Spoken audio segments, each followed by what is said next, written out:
अब तक कि आपने पढ़ा कि आदित्य के जाने के बाद रूही तो जैसे वहीं जम सी गई। उसे कुछ भी समझ में नहीं आया कि हुआ क्या, लेकिन जो भी हुआ उसे आज बहुत अच्छा लग रहा था। रूही खुद से ही बोल पड़ी कि एक डेविल उसकी इतनी केयर करेगा, ये तो कभी भी मैंने नहीं सोचा था। आज तक सिर्फ लोगों ने दर्द दिया है, और ये कौन है जिसका इतना निर्दयी रूप मैंने देखा, और मेरे लिए ये एक अलग ही इंसान है। ऐसा क्यों? अब आगे रूही अपने ख्यालों से बाहर आई और अपने कमरे में आई और वॉशरूम में चली गई। इधर आदित्य ऑफिस पहुंचता है और सोहन को कॉल करता है। सोहन फोन रिसीव करता है। हेलो सोहन, कहाँ हो तुम? घर पर भी नहीं थे और ऑफिस में भी नहीं हो। वो आदित्य, सौम्या के घर पर हो। क्यों, क्या हुआ? सोहन, तुम वहाँ पर क्या कर रहे हो? आदित्य, तुम्हें कुछ पता भी है कि सौम्या अपने घर देर रात वापस आ गई है? वो अकेले आ रही थी, पर उसके गुस्से से मैं समझ गया था, इसीलिए उसे उसके घर लेकर आ गया। सोहन, तो अब तुम ही बताओ मैं क्या करूं? आदित्य, तुम्हें सौम्या से अच्छे से बात करनी चाहिए थी, और बता दो रूही के बारे में। सौम्या के पापा भी बहुत गुस्से में हैं। सोहन, मैं कैसे रूही के बारे में बता दूं, और पता नहीं वो मुझे क्यों नहीं पहचान रही है। क्या बात है? और सोहन, तुम्हें पता है ना कि उस दिन से जब से रूही ने मुझे और तुम्हें देखा है, वो डरती है हम दोनों से। पहले उसका डर खत्म करूं, फिर उससे कुछ पूछूं कि आखिर वो मसूरी से यहाँ मुंबई कैसे पहुंची। और सोहन, ठीक है मैं बता देता हूँ सौम्या को, लेकिन रूही जब तक खुद नहीं कुछ बताती उससे कोई सवाल जवाब नहीं करेगा। आदित्य, तू सबको बता देगा तो कोई सवाल जवाब नहीं करेगा रूही से। देखा आदित्य, सौम्या ऐसी इंतजार में है कि कभी तो तुझे उसके प्यार की कदर होगी और उससे शादी के लिए मान जाएगा, और तेरी जिंदगी में कोई लड़की शामिल भी तो नहीं है। इसीलिए वो इसी आस में बैठी है कि कभी तो तुम उसे प्यार की नज़रों से देखोगे। इसीलिए उसे सच बता दो आदित्य, और उसके सारे भरम को ख़त्म कर दो। ठीक है सोहन, मैं शाम को उसके घर जाऊंगा, और फिलहाल तू तो ऑफिस आ। हाँ, बस मैं निकलने ही वाला हूँ। ठीक है, फिर फ़ोन कट जाता है। इधर सौम्या के पापा बेहद गुस्से में थे। सोहन सौम्या के पापा से कहता है, आप शांत रहिए, शाम को आदित्य यहीं आ रहा है, साथ बैठकर बात करेंगे। कहकर सोहन भी ऑफिस के लिए निकल जाता है। लेकिन सौम्या के पापा का गुस्सा कम नहीं होता। वो सौम्या से कहते हैं, वो ज़रूर हमारे दुश्मनों के साथ मिली हुई है, इसीलिए तो वो कुछ नहीं बता रही है, और अब तो आदित्य उसके साथ है, ये उसे पता है। इससे पहले कि बात आगे बढ़े मुझे उससे सख्ती से पूछना पड़ेगा। लेकिन पापा क्या करने वाले हैं आप? कुछ नहीं, और मैं भी ऑफिस चलता हूँ, कहकर सौम्या के पापा चले जाते हैं। इधर रूही फ्रेश होकर आती है और रीमा के पास आती है। रीमा रूही को देख कहती है, अरे मैम आप, मैं आ ही रही थी आपके पास नाश्ता लेकर। कोई बात नहीं, मैं आ गई। और क्या मैं अपने लिए चाय बना सकती हूँ? मैम आप क्यों बनाओगी, मैं बना देती हूँ ना। नहीं, आप रहने दो, मैं बना रही हूँ, बस आप सामान कहाँ है वो मुझे बता दीजिए। मैम नहीं, अगर सर को पता चला तो मेरी खैर नहीं। रूही रीमा से कहती है, अच्छा तो सर ने आपसे क्या कहा है? आपसे ये भी कहा है क्या कि आप मेरे पर नज़र रखो? नहीं मैम, नज़र तो नहीं, बस आपको किसी चीज़ की कोई दिक्कत ना हो, आपका पूरा ध्यान रखने को कहा है सर ने। रीमा, पहले तो आप मुझे मैम बोलना बंद करो, आप मेरा नाम लेकर बुला सकती हो। जी मैम, मैं कोशिश करूँगी। अच्छा ठीक है, अब चलो मेरी हेल्प आप कर दो, क्योंकि कॉफ़ी पीने की मेरी आदत नहीं है। जी कहकर रीमा रूही किचन में आते हैं और रूही चाय बनाने लगती है। रीमा, आपके लिए भी बना रही हूँ चाय, साथ मिलकर पियेंगे। अरे मैम, मैं कैसे आपके साथ चाय पी सकती हूँ? रीमा, बन जाने दो चाय, फिर बताती हूँ कैसे पीना है। कहकर रूही मुस्कुरा देती है तो रीमा कहती है, मैम आप हंसते हुए बहुत अच्छी लगती हैं। जब से आप यहाँ आई हैं, आज पहली बार आपको हंसते हुए देखा है। रूही रीमा की बातों का कोई जवाब नहीं देती, वो बस मुस्कुरा देती है। तभी दरवाजे से अंदर आते हुए सौम्या के पापा और उनके साथ ढेर सारे गार्ड्स गुस्से में अंदर आते हैं, तो सामने देखते हैं कि रूही रसोई में है। सौम्या के पापा उसे देख उसके पास आते हैं और पीछे से आदित्य के गार्ड्स आकर सौम्या के पापा के सामने खड़े हो गए। देखिए सर, आप मैम से नहीं मिल सकते हैं। सर ने हमसे साफ सख्त शब्दों में कहा है कि मैम के पास सौम्या मैम और रीमा के अलावा कोई नहीं रह सकता है, तो प्लीज़ आप शांति से सामने सोफे पर बैठिए, मैं आदित्य सर को कॉल करता हूँ, और रीमा मैम को उनके कमरे में लेकर जाओ। सौम्या के पापा गुस्से में कहते हैं, तुझे पता है तू किससे बात कर रहा है, किसके सामने खड़ा हुआ है तू? तुझे मिट्टी में मिलाने के लिए मुझे एक पल भी नहीं लगेगा, समझा तू, और मेरे सामने से हट। रीमा रूही से कहती है, मैम चलिए यहाँ से। रीमा रूही का हाथ पकड़ तेजी से सीढ़ियों से होते हुए कमरे में आकर दरवाज़ा बंद कर लेती है और जल्दी से अपने मोबाइल से आदित्य को कॉल करती है। आदित्य फ़ोन रिसीव करता है। रीमा घबराते हुए कहती है, हेलो सर, मैं रीमा, जल्दी से आप यहाँ घर आ जाइए। आदित्य रीमा की घबराई हुई आवाज़ सुनकर कहता है, इतना घबराई क्यों हूँ सर, कुछ मत पूछिए अभी, बस आप आ जाइए। सौम्या के पापा यहाँ पर हैं और बहुत ही ज़्यादा गुस्से में भी हैं, और वो मैम से बात करना चाहते हैं। ठीक है मैं आता हूँ कहकर आदित्य फ़ोन रख कर सोहन को कॉल करता है। सोहन फ़ोन रिसीव करता है। हाँ आदित्य, बस पहुँचने वाला हूँ। सोहन ऑफिस नहीं, सीधे घर पहुँचो, सौम्या के पापा घर पर गए हैं। सोहन समझ जाता है कि ज़रूर वो रूही को तकलीफ़ पहुँचाएंगे। वो फ़ोन रखता है और अपनी गाड़ी जल्दी से घर की तरफ मोड़ देता है। इधर आदित्य के गार्ड सौम्या के पापा को रोके हुए थे, लेकिन तभी उनमें से एक गार्ड के पैर में सौम्या के पापा गोली मार देते हैं और कहते हैं अगर जान प्यारी है तो हट जाओ मेरे सामने से। पर आदित्य के गार्ड्स भी सख्ती से खड़े हुए थे। सौम्या के पापा कहते हैं ऐसे तुम लोग नहीं मानोगे ना, और अपने गार्ड्स को इशारा करते हैं। आदित्य के एक गार्ड के सर पर बंदूक लगाते हुए गार्ड कहता है कि अगर तुम लोगों को इसकी जान प्यारी है तो चलो, सब लोग बाहर चलो। सभी बाहर चले जाते हैं। सौम्या के पापा कहते हैं अपने गार्ड से कि जाओ उस लड़की को यहाँ नीचे लेकर आओ और मेरी बेटी के कपड़े भी होंगे वो भी लेते आना। गार्ड्स कमरे के पास आते हैं और बाहर से दरवाजे को खटखटाते हुए कहते हैं देखो लड़की, दरवाज़ा खोल दो नहीं तो अंजाम बहुत बुरा होगा। रूही आवाज़ सुन डर जाती है और रीमा से कहती है मैंने इनका क्या बिगाड़ा है जो ये मेरे पीछे पड़े हैं। रीमा कहती है पता नहीं मैम, बस आदित्य सर और सोहन सर दोनों में से कोई भी आ जाए भगवान जी। तभी गार्ड्स दरवाज़ा तोड़ देते हैं। गार्ड्स को देख रूही डर से कांपने लगती है। तभी एक गार्ड रूही के पास आता है और उसके बालों को पकड़ नीचे की तरफ लाने लगता है। डर से रूही रोने लगती है और दूसरा गार्ड सौम्या के कपड़े एक थैले में रखकर बाहर आता है। गार्ड रूही को नीचे लेकर आता है जहाँ सौम्या के पापा थे।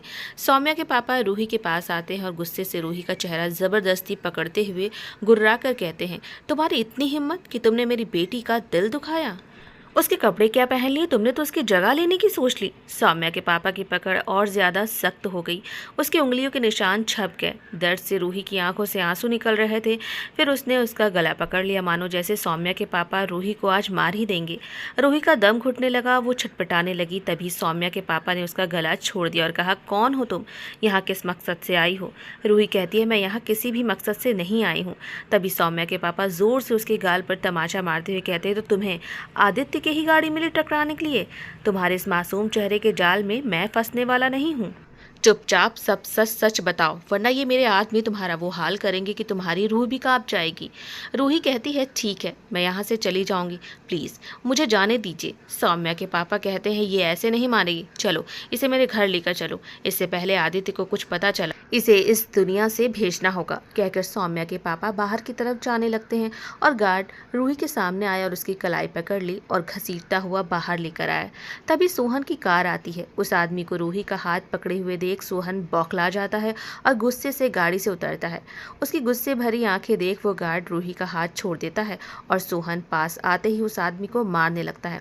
तेरी इतनी हिम्मत कि तूने उससे छुआ। सौम्या के पापा कहते हैं सोहन ये क्या कर रहे हो, छोड़ो उसे। तभी आदित्य की भी कार वहां आकर रुकती है और वो जल्दी से गाड़ी से उतरता है। रूही की नज़र आदित्य पर पड़ती है तो वो भागकर आदित्य के पास जाती है और उसके सीने से लग जाती है। सौम्या के पापा आदित्य को देख चुपचाप खड़े ही रहते हैं। आदित्य प्यार से रूही के सिर पर हाथ फेरते हुए कहता है मैं आ गया हूँ ना, सब ठीक है। फिर रूही का हाथ पकड़े वो सौम्या के पापा के पास आता है और उनसे कहता है ये सब क्या है सर। सौम्या के पापा हकलाते हुए बोलते हैं ये दुश्मनों से मिली हुई है, सख्ती से पूछना तो पड़ेगा ना आदित्य। सोहन गुस्से में कहता है मिस्टर रायचंद अगर यही आपकी बेटी के साथ करूँ तो उसका भी ऐसे ही हाथ पकड़कर घसीटूँ तो आपको कैसा लगेगा। जबान संभाल कर सोहन। अरे वाह, बेटी पर बात आई तो बुरा लगा आपको। आदित्य रूही को देखता है, उसके गाल पर थप्पड़ के निशान देख वो भी गुस्से में आ जाता है और अपनी जेब से बंदूक निकाल वो आदमी को शूट कर देता है। गोली की आवाज़ से रूही डर जाती है और उस आदमी को नीचे गिरते देख रूही बेहोश होकर गिरने को होती है तो आदित्य रूही को थाम लेता है और सौम्या के पापा से कहता है ये मेरी रूही है जिससे मैंने प्यार किया हमेशा से, तो ये कोई जासूस नहीं है। और अब मुझे नहीं लगता कि आपको और कुछ बोलने या आपको अब समझाने की ज़रूरत है। इससे पहले कि मैं गुस्से में कुछ कर जाऊँ आपके साथ, आप यहाँ से चले जाइए और साथ में इस मरे हुए आदमी को भी लेते जाइए। सौम्या के पापा अपने गार्ड को देखते हैं और इशारा करते हैं और गाड़ी में जाकर बैठ जाते हैं और गार्ड उसे मरे हुए आदमी को लेकर चले जाते हैं। आदित्य गन अपनी जेब में रखता है और रूही को अपनी गोद में उठा लेता है। सोहन आदित्य से कहता है तुम रूही को अंदर लेकर जाओ, मैं डॉक्टर को बुलाता हूँ, अपने गार्ड को भी गोली लगी हुई है। आदित्य कहता है ठीक है, तुम भी अपना गुस्सा शांत करो और अंदर आओ। कह आदित्य रूही को अपनी गोद में उठाए घर के अंदर आता है और सीढ़ियों से होते हुए अपने कमरे में आता है और बेड पर रूही को लिटा देता है और रूही की तरफ देखता है तो उसे दर्द होता है। वो कमरे से बाहर आ जाता है। कुछ देर में ही डॉक्टर आ जाती है। पहले वो गार्ड का ट्रीटमेंट करती है, फिर रूही के पास आती है। रूही के चेहरे और गले पर निशान देख वो आदित्य से कहती है ये सब क्या है मिस्टर आदित्य, आपकी घर में ही इन पर अत्याचार हो रहा है क्या? ऐसा क्यों? डॉक्टर, वो बस एक हादसा है, पर अब ऐसा कुछ नहीं होगा। देखिए मिस्टर आदित्य, इनके शरीर पर वैसे ही गहरे घाव हैं, ऐसे ही और डर जाएगी और मेंटली डिस्टर्ब हो सकती है। डॉक्टर, मुझ पर यकीन कीजिए आप, इन्हें अब संभालने की सारी जिम्मेदारी मेरी है। ठीक है, इन्हें देख लिया है और कुछ दवाइयाँ हैं जो टाइम से दे दीजिएगा। फिर डॉक्टर चली जाती है। आदित्य अपना कोट उतारता है और सोफे पर रखता है और वहीं बैठ जाता है और रूही को देखने लगता है। रूही का मासूम तकलीफ से भरा चेहरा देख वो खुद से ही कहता है, क्यों रूही, क्यों? आखिर क्यों? जब तुम तकलीफ में होती हो तो मैं तुम्हारे साथ नहीं होता हूँ। तभी सोहन आता है और आदित्य के पास सोफे पर बैठते हुए कहता है, रूही ठीक है ना आदित्य? तो आदित्य कहता है, नहीं पता यार। सोहन आदित्य के कंधे पर हाथ रखते हुए कहता है, सॉरी यार। सोहन, तुम क्यों सॉरी बोल रहे हो? सॉरी तो मुझे तुमसे बोलना चाहिए। अगर मैं पहले ही बता देता तो ये सब ना होता। खैर जाने दो आदित्य, अब सौम्या को भी तुम बता दो। सोहन, मुझे अब सौम्या और उसके पापा से कोई मतलब नहीं है, तो मुझे अब कोई सफाई नहीं देनी है। रूही को होश आता है तो सामने वो सोहन और आदित्य को देख जल्दी से उठकर बैठ जाती है। आदित्य कहता है, ठीक है, तुम रूही को संभालो, मैं नीचे जा रहा हूँ। फिर सोहन चला जाता है। रूही डर से खुद में ही सिकुड़ जाती है। आदित्य रूही के पास जाता है और कहता है, रूही प्लीज़ मुझसे मत डरो। आदित्य के पास आते ही रूही डर से अपनी आंखें बंद कर लेती है। तो आदित्य मायूस होकर कहता है, ठीक है रूही, तुम आराम करो। कहकर जैसे ही कमरे से बाहर जाने लगता है तो रूही आंखें खोलती है और कहती है, सुनिए वो। तो रूही की आवाज़ सुन आदित्य पीछे मुड़कर देखता है और कहता है, हाँ बोलो रूही। रूही कहती है, वो आदमी मर गया क्या? तो आदित्य रूही के पास आया और कहा, रूही जो भी तुम्हारे साथ गलत करेगा मैं उसे जान से मार दूंगा। पर क्यों? रूही ने डरते हुए कहा। तो आदित्य ने मुस्कुराते हुए कहा, क्योंकि तुम बहुत अच्छी हो और अच्छे के साथ जो बुरा बर्ताव करेगा मैं उसे छोड़ूंगा नहीं। तो क्या वो भी आपके ही जैसा है? कौन रूही? वो जो आपके साथ रहते हैं। अच्छा सोहन, हाँ।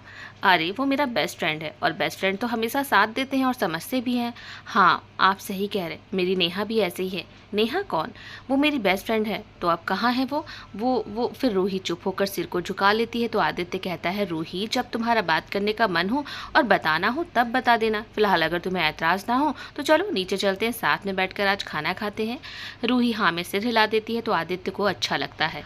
वो कहता है, ठीक है फिर जल्दी आओ, हम तुम्हारा नीचे इंतजार कर रहे हैं।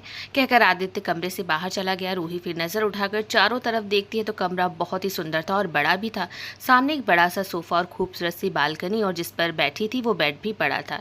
रूही उठती है और सामने ही बाथरूम था। वो बाथरूम में जाती है और अपना मुँह धोती है और सामने ही शीशे में जब अपनी सूरत देखती है तो उसकी आंखें भीग जाती है। उसके चेहरे और गले पर निशान थे जो उसे देखकर बहुत ही बुरा लगता है। वो खुद से ही कहती है, क्यों उसके पीछे सब पड़े हैं? आखिर क्या बिगाड़ा है मैंने किसी का? क्यों मेरी ज़िंदगी नॉर्मल नहीं है सबकी तरह? क्यों मुझे ही हर पल हर वक्त दर्द मिलता है? क्यों? और फिर ज़ोर का दर्द रूही के सिर में उठता है तो वो अपना सिर पकड़कर बैठ जाती है। कुछ देर बाद जब उसके सिर का दर्द बंद होता है तब वो फिर से उठती है और वापस से मुंह धोकर बाहर आती है और सीढ़ियों से नीचे जाने लगती है जहाँ खाने पर सभी उसका इंतज़ार कर रहे थे। तभी आदित्य और सोहन की नज़र रूही पर पड़ती है जो सिर को झुकाए धीरे धीरे अपने कदमों से नीचे आ रही थी। सोहन फिर आदित्य को देखता है तो अपनी नज़रें रूही से हटा लेता है। आदित्य खड़ा होता है और कुर्सी को पीछे करते हुए रूही से कहता है, बैठो रूही। रूही बैठ जाती है और आदित्य भी अपनी जगह आकर बैठ जाता है। रीमा सबकी प्लेट में खाना सर्व करती है और फिर सभी खाना खाने लगते हैं।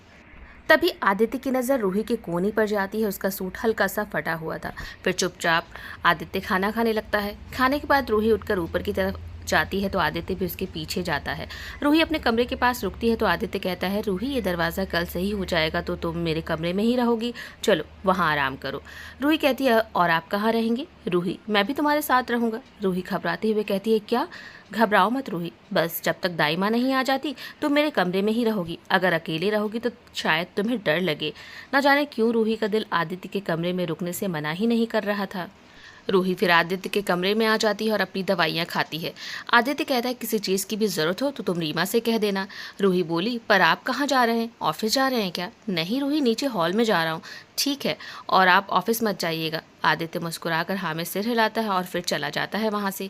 रूही एक बार फिर से कमरे को देखती है और फिर बालकनी के पास जाती है। बालकनी का शीशा खोलती है और बालकनी के पास जाकर खड़ी हो जाती है। बालकनी से आती ठंडी हवाएं उसके दिल को सुकून दे रही थी। वो आंखें बंद कर उस हवा को महसूस करने लगती है। कितने दिनों बाद आज उसे अच्छा लग रहा था। वो आंखें खोल चारों तरफ देखती है।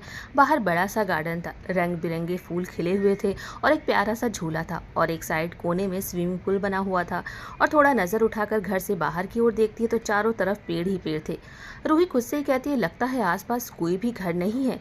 तो क्या ये घर जंगलों में बना हुआ है? मैंने तो देखा भी नहीं। आखिर मैं कहाँ हूँ? जब मेरी आंख खुली तो खुद को कमरे में ही पाया था। फिर रूही बालकनी से बेड की तरफ आती है और बेड पर लेट जाती है और कुछ ही देर बाद वो सो जाती है। इधर आदित्य और सोहन ऑफिस नहीं जाते, दोनों ही हॉल के सोफे पर लेटे आराम कर रहे थे। आदित्य कहता है, कमरे में क्यों नहीं सो जाते हो सोहन तुम? तो सोहन कहता है, ऐसे ही, अब जहाँ तुम वहाँ मैं। दोनों ही मुस्कुराते और आंखें बंद कर लेते हैं। कुछ देर बाद ही एक गार्ड आता है और आदित्य को जगाता है। आदित्य उठता है और कहता है, क्या हुआ? सर, वो सौम्या गेट के बाहर है। मैंने आपकी इजाज़त के बगैर उन्हें अंदर नहीं आने दिया। ठीक है, तुम उन्हें अंदर लेकर आओ। गार्ड गेट के पास जाता है और गेट खोलता है और सौम्या की गाड़ी अंदर आती है। सौम्या गाड़ी से उतरती है और घर के अंदर आती है। अंदर आते ही वो आदित्य को देख कहती है, सॉरी आदित्य, मुझे नहीं पता था कि पापा सौम्या के साथ ऐसा करेंगे। मुझे माफ़ कर दो आदित्य, मैं उनकी तरफ से माफ़ी मांगती हूँ तुमसे। सौम्या, तुम बैठो, और तुम्हारी इसमें कोई गलती नहीं है। आदित्य, रूही कैसी है? वो ठीक है अब सौम्या, मैं उसके पास जाती हूँ। नहीं सौम्या, वो सो रही है, उसे सोने दो, तुम बैठो। सोहन भी उठकर बैठ जाता है। सौम्या सोफे पर बैठते ही रोने लगती है तो आदित्य कहता है, तुम क्यों रो रही हो सौम्या? सौम्या कहती है, एक लड़की के आने से तुम इतना बदल गए आदित्य कि तुम्हें मुझ पर भी भरोसा नहीं? सब कुछ बदल गया क्यों आदित्य? सौम्या, कुछ भी नहीं बदला है, और सौम्या, रूही वही है जिससे मैं प्यार करता हूँ। सौम्या चौंकते हुए कहती है, क्या ये वही रूही है? हाँ सौम्या। तो आदित्य, तुमने मुझे पहले क्यों नहीं बताया? सौम्या, मैंने रूही को देखते ही पहचान लिया, पर रूही ने मुझे नहीं पहचाना, और क्यों नहीं पहचाना मुझे नहीं पता सौम्या। देखो सौम्या, जानता हूँ तुम्हारा दिल टूटा है, पर तुमसे मैंने पहले ही कहा था, मेरा इंतजार करने से तुम्हें कुछ नहीं मिलेगा, और गलती तुम्हारे पापा ने की है, लेकिन मैं तुम्हें उनकी गलती की सज़ा नहीं दूंगा। लेकिन एक बात सौम्या, रूही को कोई तकलीफ नहीं होनी चाहिए। कह आदित्य वहाँ से जाने लगता है और सौम्या उसे बस जाते हुए देखते ही रह जाती है। सोफे पर बैठे वो रोती है, उसकी आंखों में आंसू और दर्द सोहन साफ देख सकता था। वो अपनी जेब से रुमाल निकाल सौम्या के सामने करते हुए कहता है, सौम्या, लो अपने आंसू पोंछ लो। सौम्या सोहन को देखती है, फिर उसके हाथ से रुमाल लेकर अपने आंसू को पोंछती है तो सोहन कहता है, आंसू ही बस पोंछना सौम्या, नाक नहीं। तो सौम्या मुस्कुरा देती है और फिर कुछ ही पल में फूट फूट कर रोने लगती है। सोहन कहता है, सौम्या, प्यार बस हो जाता है, इसमें तुम्हारी कोई गलती नहीं है, पर प्यार जबरदस्ती तो नहीं होता ना। और आदित्य को उसकी रूही मिल गई है, और हमारा प्यार खुश रहे, और हमें क्या चाहिए? सौम्या हैरानी से बड़ी आंखें करते हुए कहती है, हमें का क्या मतलब है? अरे मतलब सौम्या, तुम्हें। इधर आदित्य अपने कमरे में आ जाता है। रूही सो रही होती है तो वो टेबल से अपना लैपटॉप उठाता है और सोफे पर जाकर बैठ जाता है और लैपटॉप को ओपन कर अपने ऑफिस का काम करने लगता है। रूही अचानक से उठती है तो आदित्य रूही की तरफ देखता है। डरी सहमी रूही के चेहरे पर पसीना देख आदित्य कहता है, क्या हुआ रूही, कोई बुरा सपना देखा क्या? तो रूही ने घबराते हुए कहा, मैंने उस आदमी को देखा जिसको आपने और सोहन जी ने मार दिया था। वो भूत बन गया है और अब मुझे परेशान कर रहा है। तो आदित्य मुस्कुराते हुए कहता है, तुमने तो रूही मुझे एक पल के लिए डरा ही दिया था, और वो आदमी तो मरा ही नहीं है, तो भूत कैसे बना? रूही ने कहा, तो फिर वो उस हालत में कैसे था? और आपने तो उसे मार दिया था ना, तभी तो इतना खून बह रहा था। तो आदित्य कहता है, मार देता, पर तुम आ गई तो फिर उसे छोड़ दिया, और वो एडमिट है हॉस्पिटल में और बिल्कुल ठीक है। सच में? हाँ सच में रूही। और रूही, तुम ठीक हो ना? जी मैं ठीक हूँ। फिर रूही के चेहरे पर हल्की सी प्यारी सी मुस्कुराहट आ जाती है तो आदित्य कहता है, कितनी अच्छी लगती हो जब तुम मुस्कुराती हो। रूही आदित्य की तरफ देखती है और कहती है, मुस्कुराने के लिए कोई वजह भी तो होना चाहिए, और साथ में कोई होना भी तो चाहिए मुस्कुराने के लिए। कहते रूही का गला भर आया। आदित्य उसकी तरफ सवालिया नज़रों से देखता है, फिर कुछ देर बाद कहता है, जो भी है बता सकती हो, मेरा यकीन करो मैं तुम्हें कुछ नहीं होने दूंगा। तभी रीमा आती है, सर ये आपकी कॉफ़ी और मैम ये आपकी चाय। तभी सौम्या और आदित्य भी आते हैं। सौम्या रूही के पास बैठते हुए कहती है, सॉरी रूही, मेरे पापा ने तुम्हें बहुत तकलीफ़ दी ना। सौम्या, कोई बात नहीं, और मैं कोई जासूस नहीं हूँ, और आप सब यकीन मानिए मेरा, आप सबको तकलीफ़ भी पहुँचाना नहीं चाहती हूँ। सौम्या, मेरा एक काम कर दोगी आप? हाँ रूही बोलो। वो मैं एक फ़ोन कर सकती हूँ आपके फ़ोन से? मेरी फ्रेंड है नेहा, मैं उसके यहाँ चली जाऊँगी। सच में मैं आप दोनों के बीच नहीं आना चाहती हूँ। आदित्य कहता है, रूही तुम कोई बीच में नहीं आ रही हो। आदित्य सोफे से उठकर रूही के पास आता है और अपनी जेब से मोबाइल निकालकर रूही के सामने करते हुए कहता है, रूही लो तुम नेहा से बात कर लो, लेकिन पहले कुछ तो बताओ, कहीं तुम्हारे दोस्त नेहा भी तुम्हें तकलीफ में ना पहुंचा दे। आदित्य वहीं ज़मीन पर घुटनों के बल बैठते हुए कहता है, रूही जब तक मैं हूँ तुम्हें ना तो कोई बुरी नज़र से देख सकता है और ना ही मेरी इजाज़त के बगैर अब तुम्हें कोई छू भी सकता है। रूही आदित्य के चेहरे की तरफ देखती है। आदित्य की आंखों में एक अजीब सा कशिश था, तो रूही को अपने बारे में बताने पर मजबूर कर रहा था। सोहन भी कहता है, हाँ रूही, हम दोनों तुम्हारे साथ हैं। तो सौम्या कहती, तुम दोनों बहुत सेल्फिश हो, मैं भी तो रूही के साथ हूँ। तो सोहन मुस्कुराते हुए कहता है, हाँ भाई, हम तीनों रूही के साथ हैं। रूही फिर अपने बारे में बताती है, मेरी जब आँख खुली थी मैंने खुद को एक हॉस्पिटल में पाया और मुझे अपनी पिछली ज़िंदगी के बारे में कुछ भी याद नहीं था। कहाँ से थी मैं, मेरे पापा, मेरे माँ, मेरे भाई, मेरी बहन, कोई भी, मैं किसी को भी नहीं जानती थी और ना ही मैं किसी को पहचान रही थी। यहाँ तक कि मुझे मेरा नाम भी याद नहीं था। तब एक औरत और एक आदमी मेरे पास आए। उन्होंने मुझसे कहा कि वो मेरे चाचा और चाची हैं। उन्होंने कुछ तस्वीरें भी दिखाई मेरे बचपन की और कहा कि मैं अपने माँ और पापा के साथ मसूरी घूमने आई थी और मेरे बस का एक्सीडेंट हुआ और मेरे माँ पापा गुजर गए और मैं घायल हुई और सिर में चोट गहरी आई और मेरी याददाश्त चली गई और उन्होंने मेरा नाम रूही शर्मा बताया और 2 महीने मैं मसूरी के हॉस्पिटल में ही रही। 2 महीने बाद मैं अपने चाचा और चाची के साथ मुंबई आ गई। उसी दिन एक आदमी आया, कौन था मुझे नहीं पता था। चाची ने कहा मेरे माँ पापा ने इस लड़के से मेरी शादी पक्की की थी। उन्होंने जो कहा मैं मान गई क्योंकि उनके पास सबूत थे। मेरी फ़ोटो मेरे माँ पापा और चाचा चाची के साथ थे। मैं खुशी से रह रही थी। याद करने की कोशिश भी करती तो सिर में बहुत तेज़ मेरे दर्द भी होता, इसीलिए मैंने याद ही करना बंद कर दिया और जो था उसी में मैंने जीना सीख लिया था। वो आदमी हर रोज़ आता और मैं उसके साथ बाहर घूमने जाती, पर मुझे एक बात अजीब लगती कि चाचा चाची एक मिडिल क्लास के लगते थे, तो मेरे माँ पापा भी मिडिल क्लास के होंगे और वो आदमी तो बहुत बड़ा आदमी था। उसके पास बड़ी सी कार थी और जैसे आपके पास बॉडीगार्ड ढेर सारे हैं वैसे उसके पास भी थे। लेकिन जब भी वो आदमी मेरे पास रहता मुझे अच्छी वाइब नहीं आती, उसे देखकर अच्छा नहीं लगता मुझे। जब मेरा हाथ पकड़ता तो मुझे बहुत गुस्सा आती। इस बारे में मैंने चाची से बात की और कहा कि मुझे ये शादी नहीं करनी है या फिर मुझे कुछ समय दे। तो फिर उन्होंने मुझे प्यार से समझाया, मुझे फ़ोन भी दिया और मुझसे मिलने नेहा आई। उसने कहा कि वो मेरी बचपन की दोस्त है। मुझे याद तो नहीं था पर वो मुझे समझती थी, मेरे दर्द को भी। तो मुझे अच्छा लगता, ऐसा लगता कोई तो है जो मुझे समझता है। और फिर वो आदमी जब भी आता मैं उससे मिलने और उसके साथ जाने से इनकार कर देती तो फिर चाचा चाची और उस आदमी को गुस्सा आ जाता और फिर चाची मुझे बेल्ट से मारती और कहती कि जब तक शादी के लिए हाँ नहीं कहती ऐसे ही पिटती रहेगी तू। कुछ दिन मार खाने के बाद जब मैं नहीं मानी तो वो आदमी आया और उसने चाची से कहा, बस इसके चेहरे पर एक भी खरोश नहीं आनी चाहिए और इसे कमरे में बंद कर दो, खाना पीना इसका बंद कर दो, जब भूख लगेगी तो अपने आप मान जाएगी। और पूरा एक दिन भूखा रहने के बाद मुझसे और बर्दाश्त करने की हिम्मत नहीं थी। भूख और दर्द से मेरी सारी हिम्मत खत्म हो गई और मैंने शादी के लिए हाँ बोल दिया। जिस दिन मेरी शादी थी उस दिन चाचा चाची और उस आदमी की बातों को मैंने सुन लिया था। वो आदमी कह रहा था कि तुम्हें सारे पैसे दे दिए हैं तो अब इस लड़की को भूल जाना। तो चाची कहती हैं आप शादी तो कर रहे हैं लेकिन आपकी पहली बीवी ने कोई हंगामा किया तो वो आदमी हंसते हुए कहता है कि कोई हंगामा नहीं होगा, पहले तो इसे दूर शहर भेज देता लेकिन मुझे पसंद आ गई, जब जी भर जाएगा तो इसे दूसरी जगह भेज दूंगा। उस दिन मेरी फ्रेंड नेहा भी थी साथ में, उसी ने मुझे वहाँ से भगाया था और मैं भी वहाँ से भाग आई और आपकी कार से टकरा गई। कहते हुए रूही रो रही थी। बस यही सच्चाई है। सच में मैं कोई जासूस नहीं हूँ। मैंने अभी तक आपको इसीलिए नहीं बताया क्योंकि मैं अब उस जगह वापस नहीं जाना चाहती हूँ। आदित्य रूही के आंसू पोंछते हुए कहता है, रूही तुम वहाँ नहीं जाओगी, कभी नहीं, और जिन लोगों ने तुम्हारे साथ ऐसा किया उन्हें मैं नहीं छोड़ूंगा। तो क्या आप उन सबको मार देंगे? रूही पहले तुम रोना बंद करो, सारी तकलीफ तुम्हारी अब खत्म हुई, मैं तुम्हारे साथ हूँ तो तुम्हारी आंखों में मुझे आंसू पसंद नहीं। आदित्य की बात सुन रूही के हर दर्द पर जैसे मरहम लग रहा हो। जब से उसने अपनी याददाश्त खोई है पहली बार किसी ने उसका हाथ मजबूती से पकड़ा था। सौम्या कहती है बहुत बुरा हुआ तुम्हारे साथ रूही, पर अब सब ठीक है। आदित्य सही कह रहा है, अब रोना बंद करो और मैं तुम्हारे लिए कपड़े लाई हूँ। वो पापा सारे कपड़े यहाँ से ले गए थे। सॉरी रूही। आदित्य कहता है, रूही चलो मेरे साथ बाहर, तुम्हारे लिए कपड़े और जो भी ज़रूरत का सामान तुम्हें चाहिए वो ले लेना। रूही कहती है नहीं मुझे कुछ नहीं चाहिए, आपने मुझे यहाँ रहने दिया, मुझे समझा, यही मेरे लिए काफ़ी है। रूही अब यहाँ रहोगी तो क्या एक ही सूट पहनोगी? और भी तुम्हारी ज़रूरतें हैं। और चलो सौम्या भी साथ रहेगी, जो भी तुम्हें लेना होगा वो तुम ले लेना। पर आप मेरे लिए इतना क्यों कर रहे हैं? मैं तो आपको जानती भी नहीं हूँ और ना ही आप मुझे।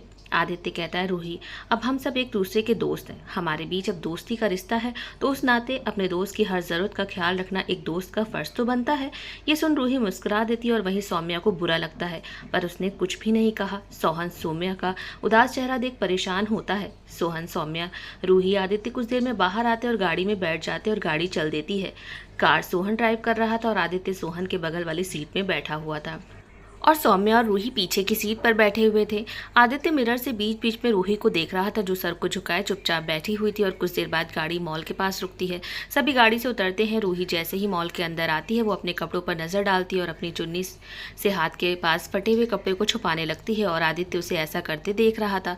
फिर रूही का हाथ आदित्य पकड़ लेता है तो रूही अपनी हैरानी से आंखों को बड़ी करते हुए बस आदित्य को ही देखती है और आदित्य उसका हाथ थामे शॉप पर आता है।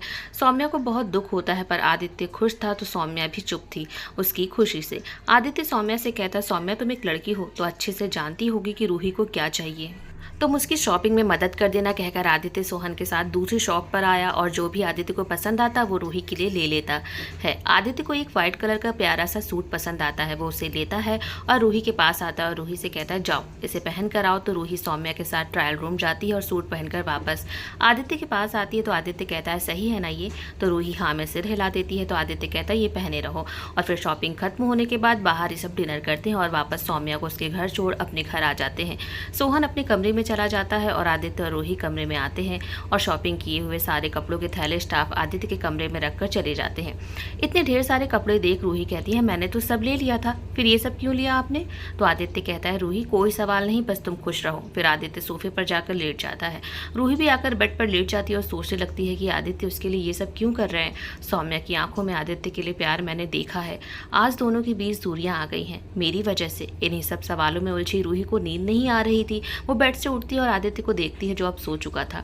रूही बालकनी के पास जाकर खड़ी हो जाती है और वो शिद्दत से आसमान की तरफ देखने लगती है। उस रात के अंधेरे में चांद ने अपना उजाला फैला रखा हुआ था। उस चांद की रोशनी में उदास खड़ी रूही बस एक टिमटिमाते हुए तारों को देख रही थी। रूही को पता ही नहीं चलता कि कब आदित्य उसके बगल में आकर खड़ा हो गया। रूही यहाँ क्या कर रही हो? आदित्य की आवाज़ से रूही आदित्य की तरफ देखती है। आप सोए नहीं? रूही तुम भी तो नहीं सोई? बस ऐसे ही मुझे नींद नहीं आ रही थी। ठीक है रूही, अंदर चलो, यहाँ रात में बहुत ठंड होती है और तुम्हें ठंड भी लग रही है। रूही कहती है, आपको कैसे पता चला कि मुझे ठंड लग रही है? रूही तुम्हारे नाक ठंड से बिल्कुल लाल है, अब चलो। रूही जैसे ही मुड़ती है, लड़खड़ाकर गिरने को होती है तो आदित्य रूही को अपने मजबूत हाथों से थाम लेता है। रूही आदित्य की तरफ देखती है, आदित्य भी रूही को देखता है। दोनों की आंखें एक दूसरे से जा मिली तो दोनों ही एक दूसरे में खो गए। रूही फिर जल्दी से आदित्य से अलग होती है और बालकनी से आकर बेड पर चादर अपने मुंह से ओढ़कर लेट जाती है। आदित्य भी सोफे पर आकर लेट जाता है और रूही की तरफ देखने लगता है। रूही चादर से अपने चेहरे को निकालकर आदित्य की तरफ देखती है तो वो रूही की तरफ ही देख रहा था।